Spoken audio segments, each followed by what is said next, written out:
भक्तिमय परिवेश मध्य समाप्त है पवित्र दूती वाहन ओषा। पुरपल्ली ठारू आरंभ करी सहर सबुठे अत्यंत आध्यात्मिक परिवेश मध्य एही ओषा संपन्न होईछि। पुराना भुवनेश्वर प्रसिद्ध रामायणी पीठठारे अवस्थित पूजा पंडा सेवायत समिति मंडपठारे एही पूजा करा जायथिला। पूजक श्री विष्णुप्रसाद दास मंत्रध्वनि एवं उपस्थित महिला श्रद्धालुओं हरिबोल हुलहुली ध्वनि मध्य श्री दूती वाहन पूजा नीति संपन्न होइथिला। प्रभुंक निकटरे शताधिक नारिकेल सह सुस्वादु फल एवं अनेक पनिपरिबा संभार को भोग रूपे नैवेद्य करा जायथिला।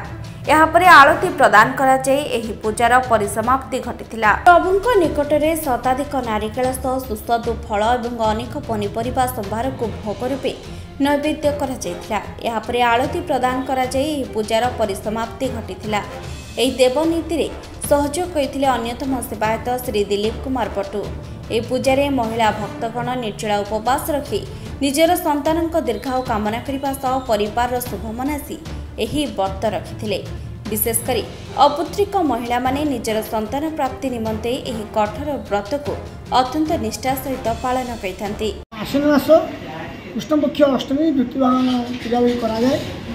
जो मैंने गाँव मानसिक करती जार पिलापिली हो न थाए से धर्मराज पूजा करी ये सका निर्जल उपवास रही तार दिन सकाल दान करी ब्राह्मण मान दान करी दूती वाहन पूजा करती।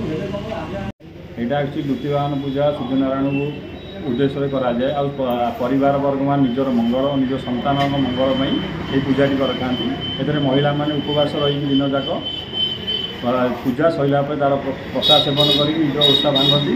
यहाँ प्रथम बरदान साई ही आरंभ होता है। आरंभ होगा कार्यक्रम आगे बढ़ी चली समस्त सहयोग कामना तेणुक आम आशा करुँ एमती आगे चली आपण मान सब आशीर्वाद भगवान आशीर्वाद और लोक मान फल सबू ये मिल भगवान। ब्यूरो रिपोर्ट विशेष खबर।